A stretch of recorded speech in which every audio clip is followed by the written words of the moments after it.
My first film study of the 2026 NFL season is going to be on Carolina Panthers rookie safety Zakee Wheatley.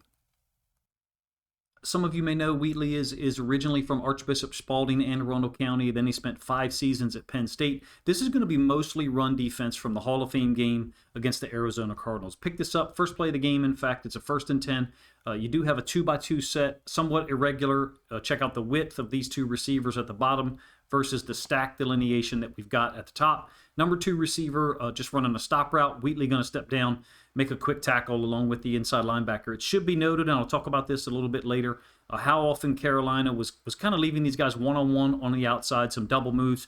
Really took advantage of Carolina's structure defensively, in particular, obviously, from Carson Beck. Really quick reactions as far as Zakee Wheatley goes in this game, and that really follows up with what he did at Penn State. 5 seasons there, 40 snaps, 42 total, I should say, 40 snaps in the first half for Zakee Wheatley. 8 tackles. I believe he has the forced fumble, but I think the punch out officially gets credited to a teammate that I'll show you a little bit later. He won't be a part of the play here or targeted at all, just showing you the alignment differential, the variety of ways that he can be deployed. Very similar to Penn State. Over the course of his 5 seasons, he was put pretty much everywhere, especially during his time when Manny Diaz was there before he left to go to Duke. This is a 3rd and 2. The target, like I said, is not going to be Wheatley. It's going to be Will Lee III from Texas A&M up top, a 4th round draft pick. It's a double slant concept. And you can see Lee, from an off-coverage standpoint, makes a really nice read. Lee spent a ton of time at Texas A&M as a boundary side corner. Real physical, press man style coverage. Like I said, not anything to do here with Zakee Wheatley at all. But again, I'm going to point this out that later on in the game, Carolina took advantage of some, quote, double moves, if you will, whereby these corners, whether they were off and or press, their reactions were so quick to the first movement that Carson Beck and the Arizona offense was able to take advantage deep down the field outside the bottom of the numbers. I think this is early on the 2nd possession here. Really long drive, I think 96 yards for Arizona. Wheatley gets to the play. He's not going to be credited with the tackle here, but you get an idea of the quick reactions, if you will, to run concepts. This downside wide receiver at the bottom of the screen is going to work up to the nickel defender, 26, unable to dig him out or get to him, so Wheatley is going to be the guy that this wide receiver tries to work up to. It's a compressed formation. Arizona, I think, ran the ball 35, 37 times, somewhere in that range, for about 140, 143 yards. Like I said, Wheatley's not credited with the tackle here, but you just get an idea of how quick his trigger is on run concepts. When he gets a run read, he trusts it. In this case, you're kind of getting this double insert from Arizona. Tight end, I believe, up top is going to insert into the C-gap. Slot receiver down bottom, also going to insert to give the running back the option to bounce it outside to the front side or cut it back. In this case, takes it downhill into a horde of Carolina defenders. 3rd and 7, it'll be a conversion up at the top. Wheatley again lined up at free safety in the middle of the field. He won't be targeted. He will, in fact, however, make the tackle because it's a double move that most people refer to. Really, it's just a stutter outside go from the receiver at the top side of the screen. And again, it's against Will Lee, the same guy who made the play on the 3rd and 2 earlier on the double slant concept. My graphics are a little bit off there with that orange line, but hopefully you get the idea that the receiver up to the top side of the screen is going to stutter a little bit right around the 10, 11, 12 yard line. Look in or back to the quarterback, same spot where Will Lee is looking. In fact, he's looking to make a break on the ball on 3rd and 7 at or just before the sticks.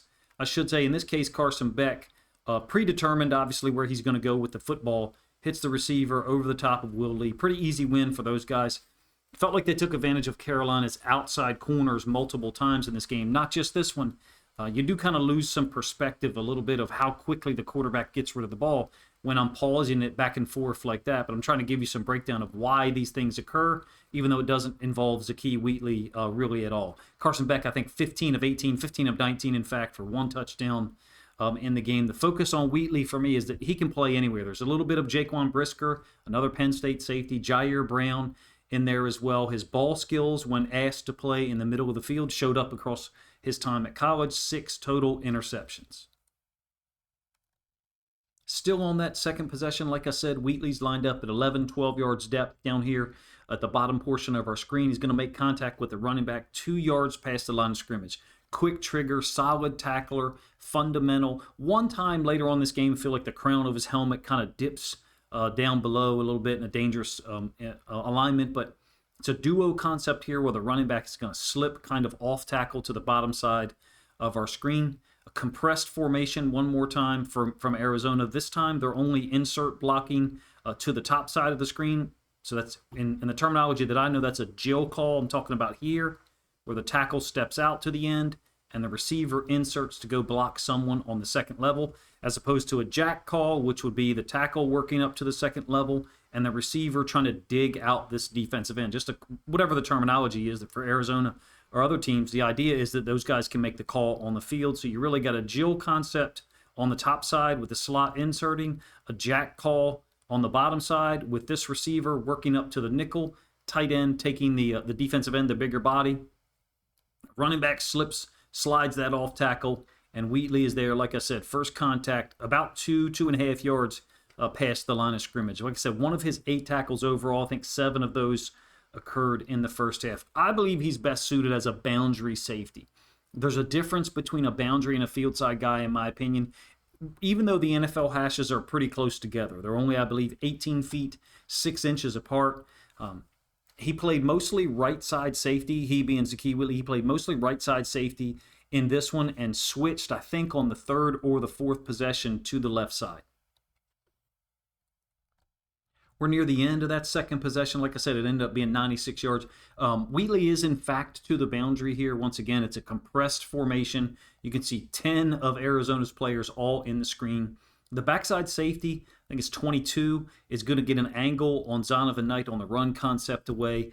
Arizona, all night long, or oftentimes I should say, was trying to cut off the backside pursuit. So they were trying to cut off the backside nickel, backside defensive end, and backside safety. In this case, the safety is able to slide through here, potentially make first contact on Knight. Knight kind of skips through, jumps through a little bit on the left side, and Wheatley is there waiting for him. He was always a willing tackler at Penn State, 220, 222 career tackles, somewhere in that range.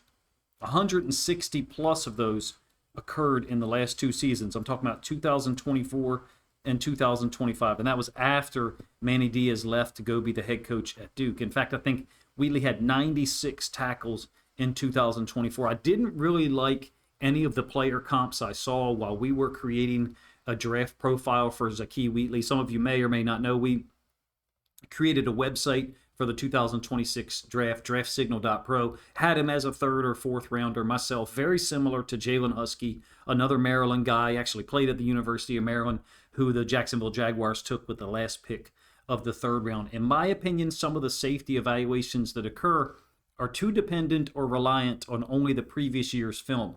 I think safeties need to be looked at times with their career film as a compilation. How can they be used how have they been used, across the entirety of their career, and how that projects moving forward into the NFL, where teams have to be even more multiple. All right, they've moved Wheatley to the left side safety here, but again, he happens to be into the boundary. Generally, he was lined up on the right. It's 2nd and 5 for Arizona. I believe we're into the 3rd possession, maybe the 4th, but it's another attempt by them to start the run concept to the weak side. I'm calling this the weak side of the formation. You can see there's more receivers up there to the field. With the running back originally flowing to the weak side and then try to cut off these backside defenders, the inside linebacker and the nickel DB, as well as the defensive end. It does go down as a 15-yard run for Zonovan Knight. Zakee Wheatley, I think, should get credit for the forced fumble, but I believe they give this to the nickel DB. You'll see it here. I'll pause in a moment. I think he's punching it out right here. To me, it looks like that DB's hands are hanging out to the side.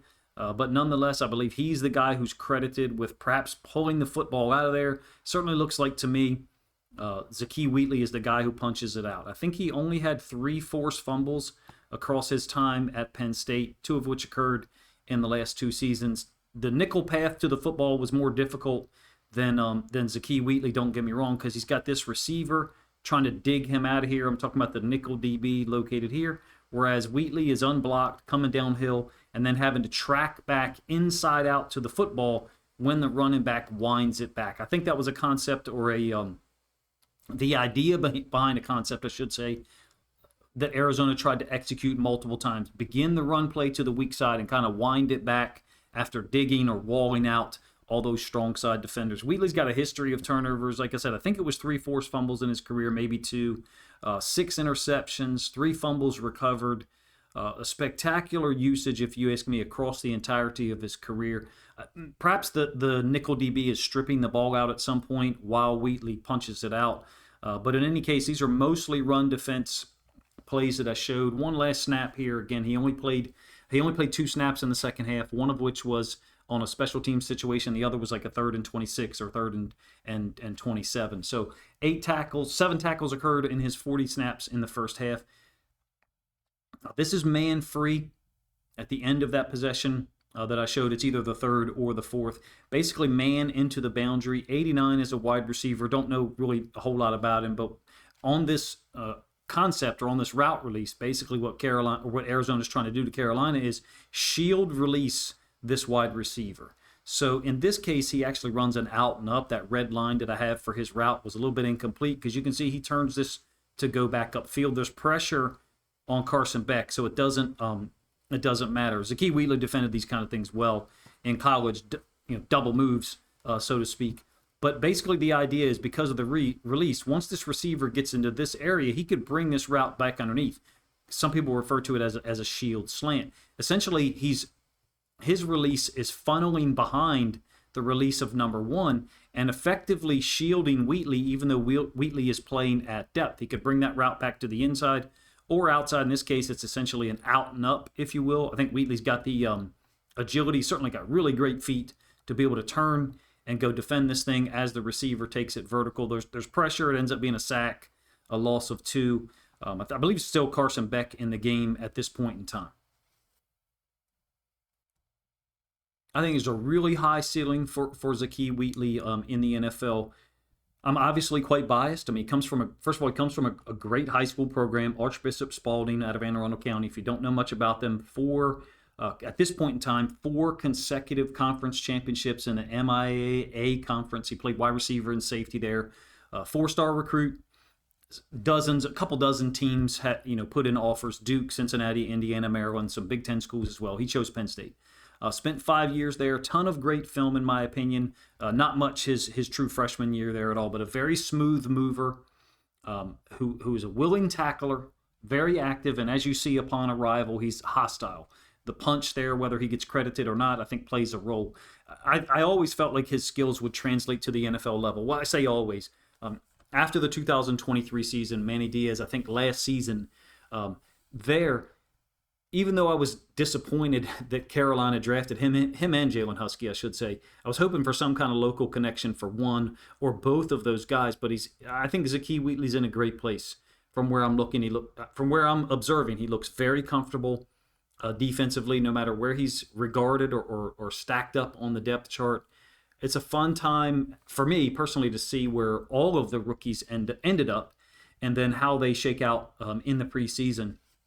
Because we did so many complete evaluations on DraftSignal.pro, I'll link up my own in the description. His player profile page, it no longer includes any film for anyone who's interested. I'll certainly follow his preseason games as much as I can.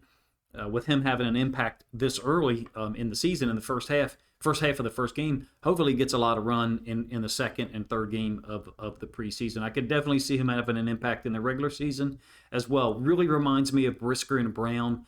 Obviously, he was drafted later than both of those guys out of Penn State, but the idea for me in making that comparison or that linkage is that A, they're from the same school, and B, someone who's prepared for any type of concept that he sees, run or pass. I hope you enjoyed the video. Again, I only had him on the field twice in the second half. That's why my film study here didn't include any plays from the third quarter. I think it's a 3rd and 26 or 3rd and 27 draw play, somewhat inconsequential. I felt like the 40 snaps in the first half, 7 tackles during that time, whether it was a forced fumble for him or not, very productive, sound. I didn't notice any issues in coverage at all, no misreads or anything where he looked out of position. Very athletic, fundamentally sound, physical football player, perhaps more important, very intelligent. Somebody who's got the range and the burst to make all the plays. I think, best suited as a boundary side safety. I think it was a really fun video for me to do, my first of 2026.